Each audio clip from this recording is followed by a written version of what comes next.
Muy buenas tardes. Hoy vamos a hablar acerca del diodo láser, mi compañero David Cocoma y yo, Andrei Solano, para la materia Electrónica Análoga 1. Empezaremos con el contexto histórico. Para cerca de 1958, el laboratorio del MIT Lincoln específicamente centraba sus esfuerzos en la electrónica de alta velocidad utilizando arsenuro de galio. Esto los llevó a conseguir un LED de alta potencia con la mayor potencia y la eficiencia más alta registradas en su momento. Gracias a esto, Robert Hall y su equipo de General Electric pudieron conseguir un láser a partir de dicho diodo con el semiconductor ya nombrado, esto en 1962. Paralelamente, el IBM, que trabajaba en transistores de alta velocidad, también llegaron a un diodo muy similar gracias a los avances de 1958 del MIT. Pero finalmente el primer diodo láser en el espectro visible se le atribuye a Nick Holojak, quien decidió utilizar fosfuro de arsenuro de galio, esto con la intención de poder ver los fotones del láser. Eh, Esto es un resultado de agregar fósforo porque dicho compuesto aumenta el bandgap del diodo. Ahora, para comprender el funcionamiento del diodo láser, primero analizaremos los fenómenos físicos sobre los cuales se fundamenta. Utiliza la amplificación óptica para la producción interna de luz, el cual consiste en la interacción de un fotón con un electrón excitado. Esta interacción provoca que el electrón caiga a un nivel de energía más bajo, transfiriendo energía al campo electromagnético, que al tiempo libera un fotón con las mismas características del fotón inicial, tanto la frecuencia como la velocidad y la longitud de onda.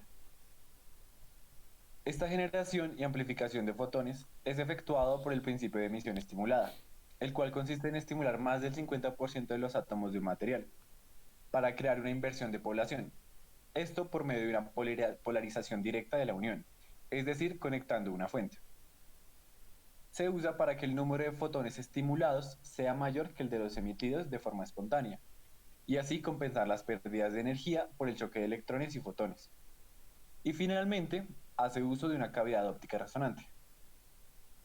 La cavidad óptica resonante es usada para mantener la luz circulando a través del medio activo y usualmente está compuesta de dos espejos dieléctricos que permiten reflectividades controladas para determinadas longitudes de onda.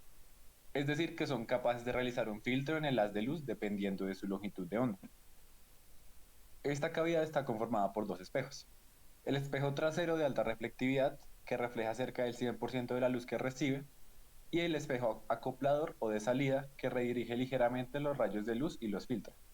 Estos espejos se pueden construir en soportes de vidrio o cristales independientes.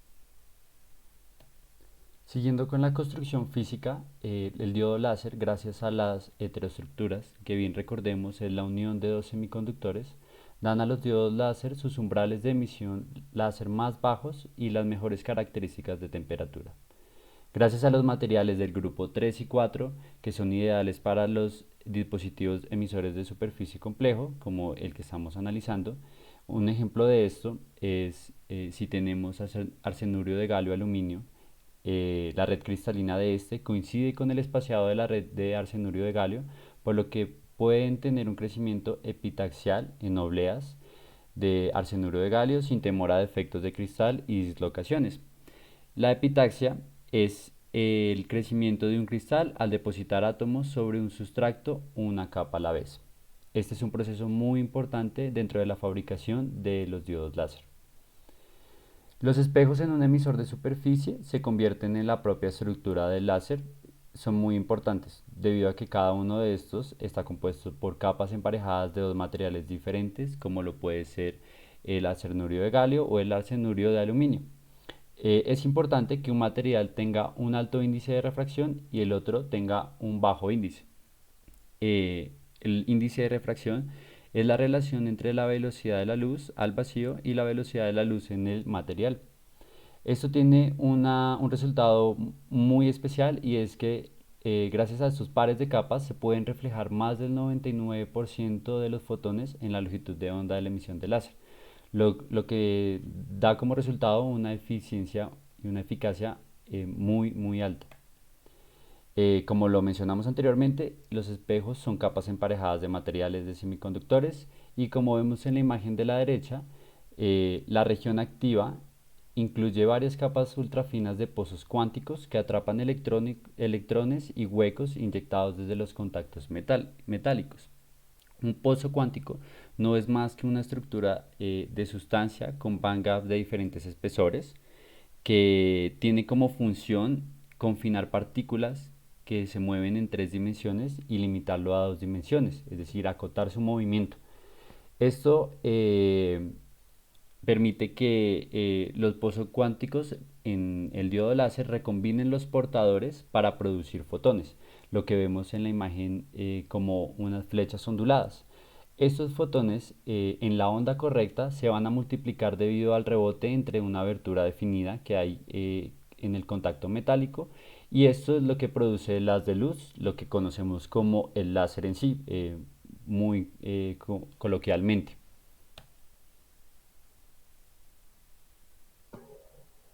A continuación mencionaremos algunas aplicaciones que se le han dado al diodo láser. Una de ellas es la manufactura de CDs. En la actualidad, el campo del disco óptico es el área más utilizada y crucial de las aplicaciones del diodo láser. En cuanto a la tecnología de almacenamiento óptico, se ha visto una gran evolución. Comenzó con el uso del CD, el cual lograba almacenar hasta 0.78 GB de información. Luego pasó al DVD con una capacidad de 4.7 GB. Y finalmente al disco Blu-ray, que puede llegar a contener hasta 25 GB de información para películas en alta resolución. El grabado de CDs consiste en quemar la capa protectora de un disco especial en patrones específicos. Y para enfocar la luz láser con precisión en las fosas de los discos ópticos, se usa un diodo láser, un lente objetivo y un fotodetector, montados con un posicionamiento extremadamente preciso. La capacidad de guardar más información se debe al logro progresivo de disminuir la longitud de onda del rayo láser, aumentar el número de apertura del lente, que permite dejar huellas más delgadas, y a que el grosor de la película de grabado es cada vez menor.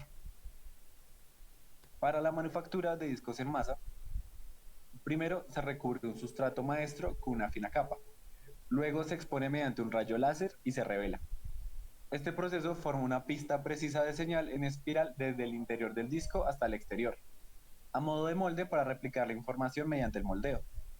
A continuación, una vez teniendo la base, se hace el moldeo por inyección con el estampador de níquel y el material termoplástico creando un sustrato de disco de alta productividad.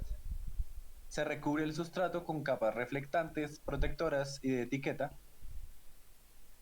Y finalmente la fabricación de una capa de señal se denomina proceso de masterización y tras el moldeado y replicación de discos se llama proceso de replicación. Otra aplicación no menos importante es la manufactura con diodos láser de alta potencia. Estos diodos láser no son muy comunes dentro de la industria, pero si bien hay procesos que se hacen con ellos, un ejemplo de ellos es el uso de los diodos láser de alta potencia para la soldadura por conducción de calor, la unión de polímeros, entre otros. Eh, una característica importante de la soldadura con diodos láser es que si la comparamos con la soldadura TIC, esta reduce el tiempo de pulido, pues no es necesario procesos de mecanizado posteriores a la soldadura. Esta también permite llevar a cabo endurecimiento de piezas con geometrías complejas con un alto factor de seguridad, debido a que el diodo láser, al ser muy preciso, permite juntar los materiales y llevar a cabo el proceso de soldadura en geometrías que un operario no podría conseguir tan fácilmente. Cabe resaltar que los diodos láser no son el futuro de la manufactura, pero representan una parte importante dentro de la industria. Muchas gracias, eso es todo por esa exposición. A continuación les dejamos la bibliografía utilizada.